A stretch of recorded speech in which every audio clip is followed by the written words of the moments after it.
dia, muito bom dia. Aqui quem vos fala é Cláudia Bocchilli, sua astróloga favorita. E começando outubro, os 3 últimos meses do ano, eu te pergunto o que você fez na sua vida, o que você quer fazer, muitas motivações, pois aqui eu estou com um casal maravilhoso para a gente poder conversar e entender um pouquinho sobre a história deles e, claro, falar do mapa astral, o que eles fazem, o que eles não fazem, o que é legal, o que não é legal, para você poder entender um pouco mais de como que o mapa astral funciona, como que funciona a vida e motivar você para as muitas atitudes que você tem que fazer. Ao meu lado, nós temos a Marcela Cruz e o Regis Oliveira. Tudo bem com vocês? Tudo incrível, que alegria estar aqui, que maravilha estar aqui contigo, muito bom, muito ótimo. Eles são um casal maravilhoso que eu conheci na mentoria do Marcelo Suartes, que inclusive já fiz 2 programas com ele, tá na minha playlist do YouTube. E aqui eu queria entender o seguinte: primeiro, eles como casal e depois uma transição de carreira. Então, eu vou fazer 2 programas. Um com a Marcela, ela falando sobre essa transição de carreira e depois algumas questões assim do Regis. Eu tô aqui com o mapa astral da Marcela. Uau! E aí, eu queria entender, quer dizer que você é mentora, mas você já foi advogada? Como é que é essa história aí para mim? Pois é, a minha primeira profissão, a matriz lá, quando eu tinha 17 anos, eu entrei na faculdade de Direito. Então, exerci advocacia, ainda sou advogada, hoje eu me qualifico como advogada sistêmica, mas advogo pouco, porque eu prefiro muito mais transformar vidas. Sim, seria o seguinte, eu sou arquiteta e mudei para astrologia e de vez em quando aparece alguma coisa para mim. Sim. Por acaso, do mesmo jeito também para você? Do mesmo jeito, Quando algum cliente me procura e eu me apaixono pela causa, eu falo, vamos. Mas se não, eu falo, não, eu vou te indicar o meu colega. E há quanto tempo isso acontece na sua vida? Há uns 10 anos, pelo menos. Há uns 10 anos que você mudou totalmente. Eu venho... o que acontece? Com o direito, eu tive muitas mudanças pessoais. Muitas questões pessoais. Sim. E aí, eu tive mudança de cidade, fui morar em Floripa, né? Meu primeiro casamento. E aí, nesse processo todo, eu fui... a advocacia não foi mais sendo tão prazerosa para mim. Ela estava no meio daquele rolo todo de relacionamento que você tinha, é isso? E também é uma questão de busca interna pela felicidade, de você querer algo mais. Sim. Então, assim, quando eu tô na infância, na adolescência, eu achava que eu tinha que ser aquela mulher... Minha mãe me criou para eu trabalhar fora e para eu ter uma vida promissora e para não depender de homem. Essa foi a minha criação. Né? A gente tem uma criação de que a gente tem que ter a vida pesada, a gente tem que ser mulher guerreira carregando a espada junto com o homem. Isso. Na verdade, não é nem junto com o homem. Era eu e o homem vem junto. Ah, sim. Né? Você carrega para o homem, que é pior ainda. Era eu e o homem vem junto. Era mais ou menos assim. Então, eu lembro que... Eu tenho um irmão mais velho, então meu irmão não podia lavar louça. Meu irmão, porque meu irmão trabalhava fora, ele tinha que ter todo o cuidado, zelo com meu irmão. E a mulher que tinha que fazer de tudo, mais um pouco e ainda trabalhar fora. Então, nesse processo todo, eu enxergava a advocacia como essa questão promissora. Eu sou de uma época que tinha nobreza em ser advogada. Claro. Eu me formei em 2003. Sim. Então, assim, hoje em dia, eu não vejo mais essa nobreza com relação à profissão. Até porque hoje a gente tem tantos advogados aí que eu acho que a gente tem mais advogados que engenheiros do que outras profissões importantes aí. Então, você acaba tendo ou um nicho que acaba sendo banalizado, né? E para você se destacar é muito difícil também. Sim. E aí eu me apaixonei pelo direito por isso, por essa questão do status mesmo do direito. Mas estando fazendo direito pela justiça social, eu acreditava muito no social. E como que você descobriu que você queria ajudar as pessoas com outras coisas? Isso foi sempre, desde a infância, na verdade. Eu sempre fui, na infância, aquela criança que queria ajudar o grupo, que defendia os frascos de comprimidos. Boa, boa. Eu sempre fui essa, que sempre olhei na sala de aula quem que não entendeu direito a matéria, eu que ia ajudar. Então, eu sempre fui essa que acabava dominando e liderando Sim. ali o grupo. Né? Ô, Regis, me responde uma coisa. O que foi que mais atraiu você quando você conheceu a Marcela? Posicionamento, na verdade, a posição dela perante o grupo. A gente se conheceu no grupo religioso, e no grupo religioso ela chegando, jovem, extremamente jovem, e assim, neófita, né? Acabando de chegar num grupo religioso, se posicionou, olhando para a galera e dizendo... Firme, né? Sabe, com aquela postura e com a firmeza de quem já tô aqui há muito tempo e se precisar de ajuda pode chegar. Eu falei, é essa, bicho. Nossa, é interessante que às vezes o pessoal fala, eu tenho que ser mais bonita, eu tenho que ser isso. Não. Quando você chega decidida com a vida, as coisas simplesmente acontecem. Então, já que você falou dessa parte do grupo religioso, me conta como é que foi a religião na sua vida. Caramba, a religião Você falou que você começou como muito importante. Católica, é isso? É. Uma educação católica. Uma educação católica, Tá. mas não praticante. A gente ia para Aparecida do Norte, excursão, aquela Sim. questão de ir para missa naqueles momentos especiais, assim. Uhum. Né? Não era algo que a gente praticava ali na infância. Mas daí, com meus 7 anos, eu tive a tia Eli e o tio Jairo. Ai, se vocês estiverem vendo, um beijinho para vocês, eu amo vocês de paixão. Eles levavam eu na escolinha dominical evangélica. Sim. Então, eu ia na escolinha dominical, conheci mais a Bíblia de uma forma mais conceitual, vamos dizer assim, ali com 7, 8 anos. E depois disso, eu entrei para ser coroinha do padre, e daí eu vivia na igreja. Eu amava, eu estudava realmente o catolicismo com propriedade. Então, a religião sempre foi muito importante para mim. E o que ela trouxe de percepções de vida, de certezas, de segurança para você? Solidariedade, justiça social. Eu já vou linkar isso com o mapa astral dela, por isso que eu tô perguntando. Justiça social. Eu sempre acreditei na verdade. Então, assim, eu sempre achei que a mentira era uma coisa muito ruim. E eu fui criada pela minha mãe também, de sempre falar a verdade, sempre falar o que está sentindo, né? Sempre... Aí, depois dessa religião... Aí, beleza. Aí, eu tive um primeiro bloqueio nessa religião, na católica, quando eu engravidei. Eu estava na faculdade, eu engravidei. Eu participava de grupo de jovens, eu era ativa na igreja. Sim. E eu quis casar numa igreja específica de Atibaia, que era uma igreja matriz, mais nobre, vamos dizer assim. E o monsenhor lá não aceitou fazer meu casamento, porque eu estava grávida. Então, foi o primeiro bloqueio. Aí eu acabei casando na minha comunidade mesmo, foi super bem recebida pela minha comunidade, mas eu fiquei frustrada, porque eu falei, isso não é de Deus. Você sabe que tem uma passagem, eu sempre faço a trezena de Santo Antônio com um grupo, e num dos dias, que eu não lembro qual, era assim, uma moça, ela tinha se cedido aos encantos de um jovem mancebo e ela estava grávida. E aí o pai chegou no rapaz e falou, escuta, você vai ter que resolver a situação, né, para casar. Sim.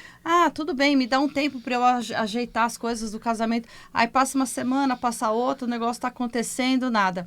Aí ela vai para a igreja de Santo Antônio, ela vai fazer uma reza específica, enfim, e dá certo. E aí ele já chega na igreja, já marca o casamento para a semana seguinte, já casa com ela e ela não é desonrada.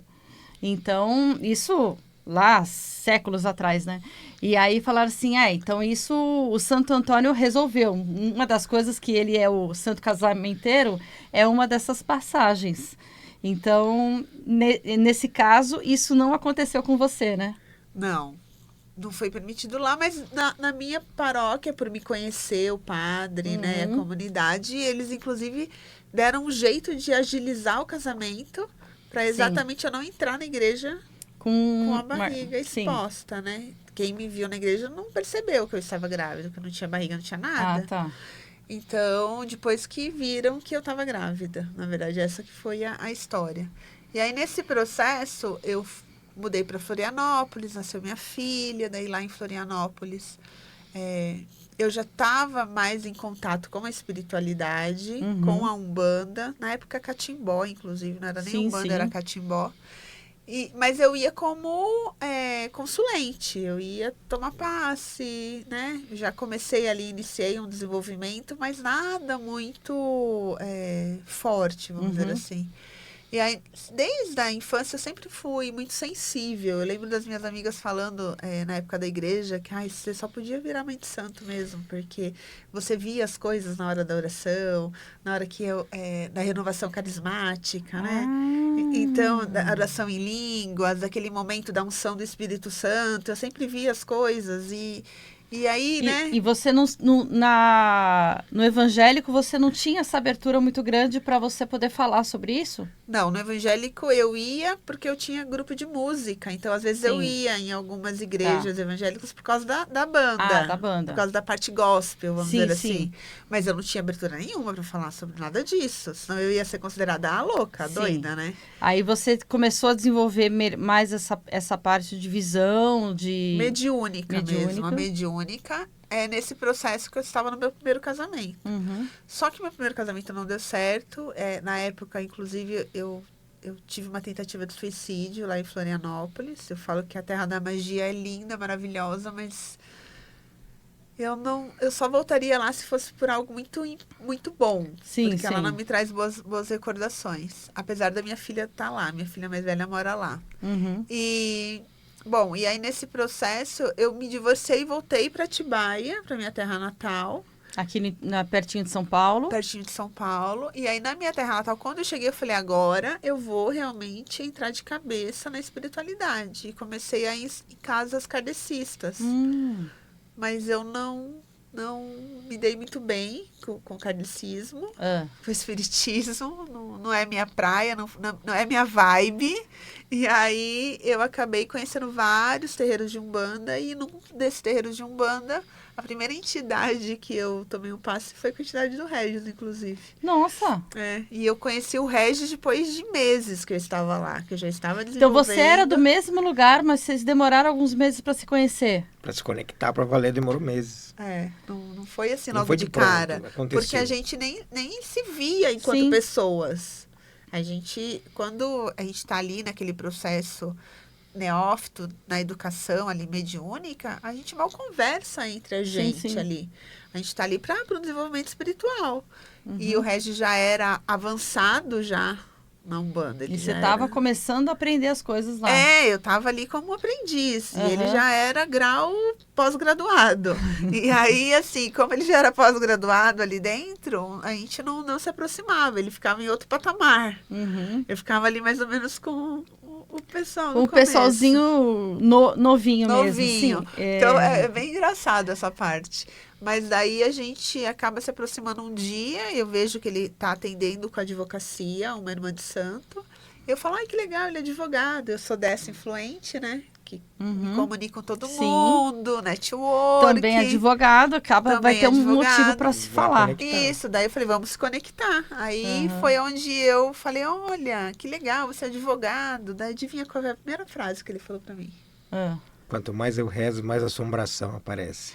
Nossa, que romântico! Assim, não, imagina. É que eu já tava naquela vibe de ter olhado e falado, vixe, é essa, lembra?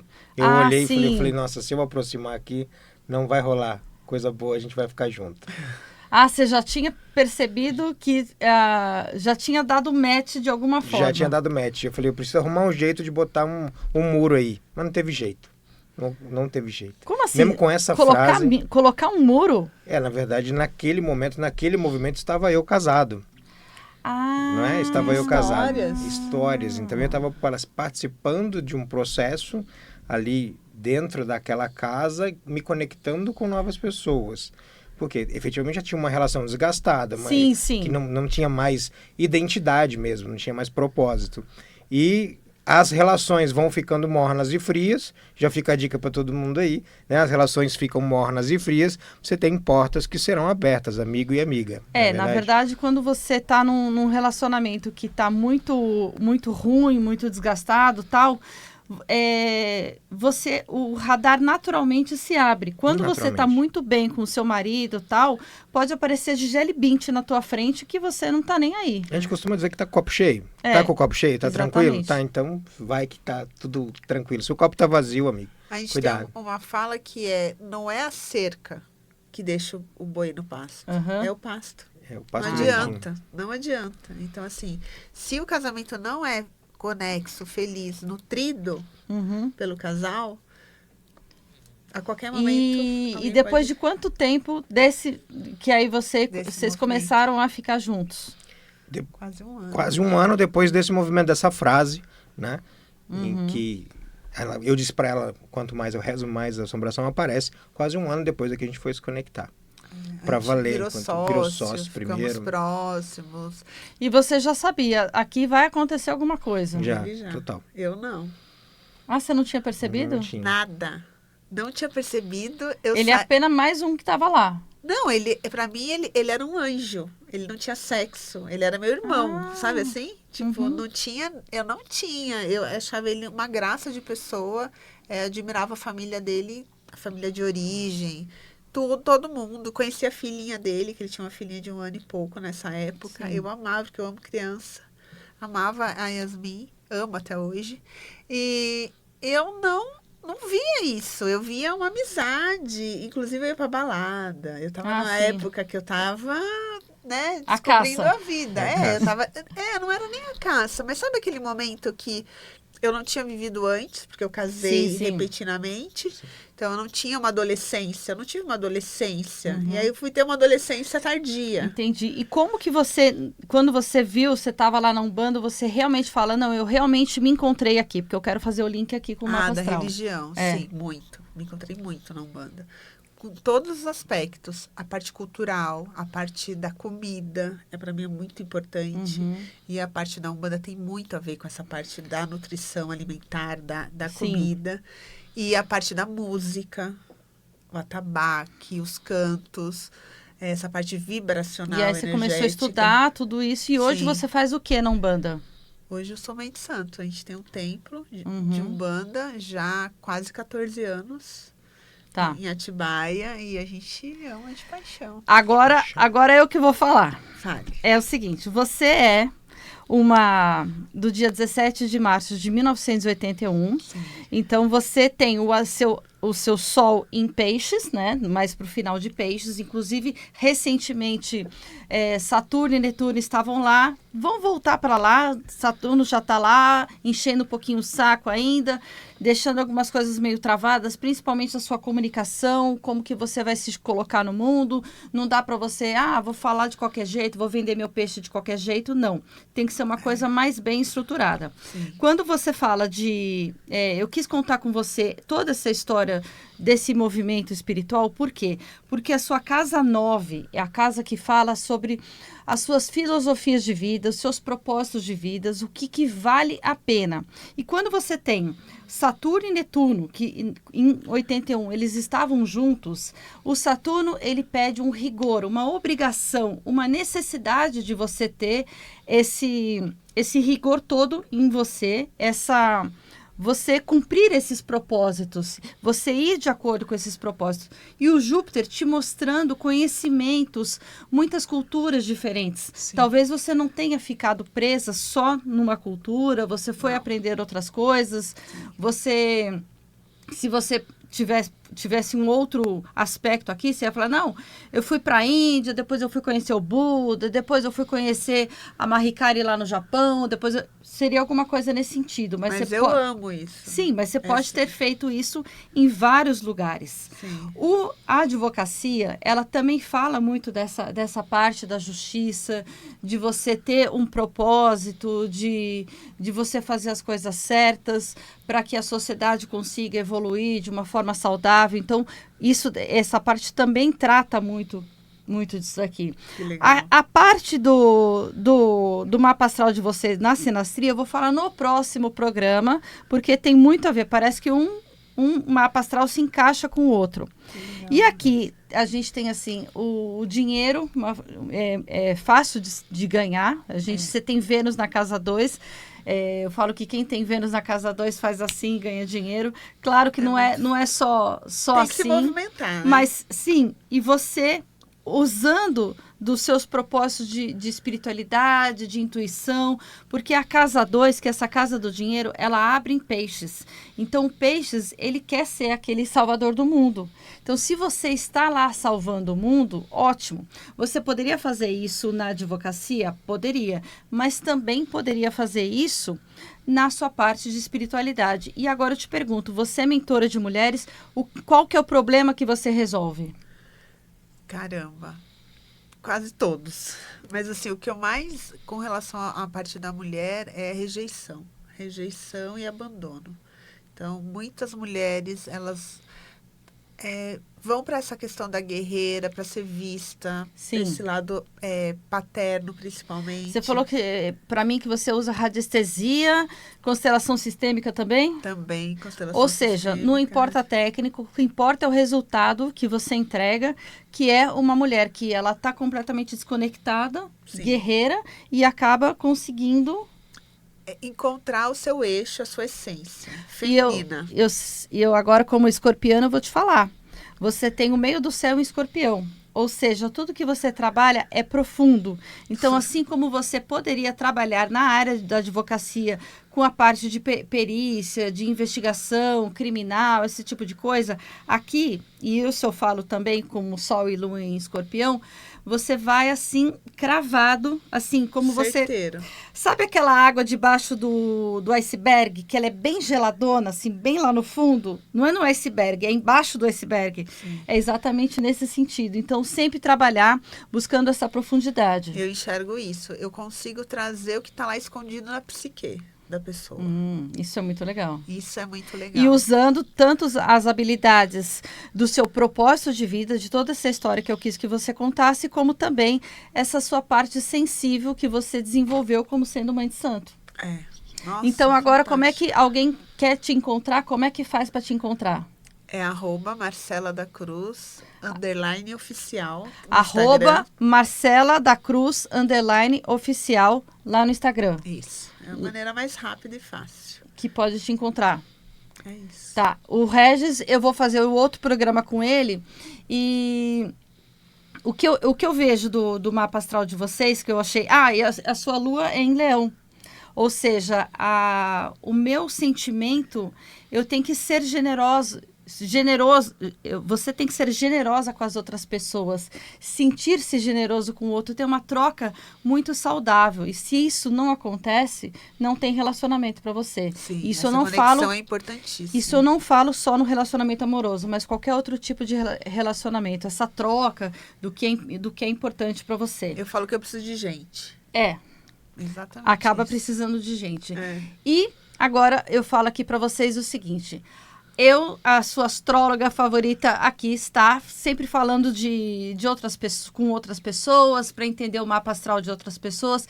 Então, assim como agora, eu foquei só na casa 9, que significa essa parte de filosofias de vida da Marcela, e depois eu vou falar do Regis, você também pode fazer o seu mapa astral para você entender melhor a sua vida. Como que você pode fazer o seu mapa astral? Falando comigo, eu faço um atendimento, então eu tenho tanto o atendimento que é um mapa astral único que você faz, tenho também o atendimento que é a mentoria, ou seja, a pessoa tem um problema, assim como ela, que resolve problemas de mulheres guerreiras que estão desconectadas.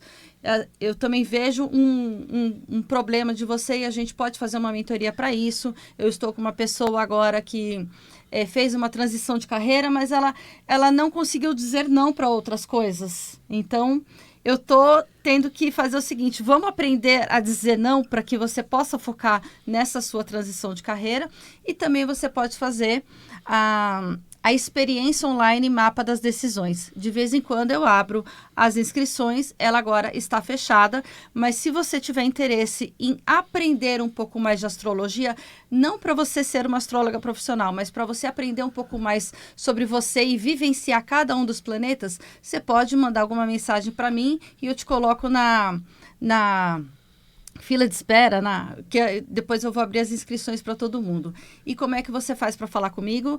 DDD 11 9 3041-0372, DDD 11 93041-0372. No Instagram você me acha com Cláudia Bocchili. Bocchili se escreve B-O-C Chile. E também no YouTube você consegue me encontrar como Cláudia Bocchili. Lembrando, Marcela da Cruz, _oficial, Isso certo? mesmo. Muito obrigado por encontrar vocês. E o próximo programa, Regis vem aqui para conversar comigo. Com certeza.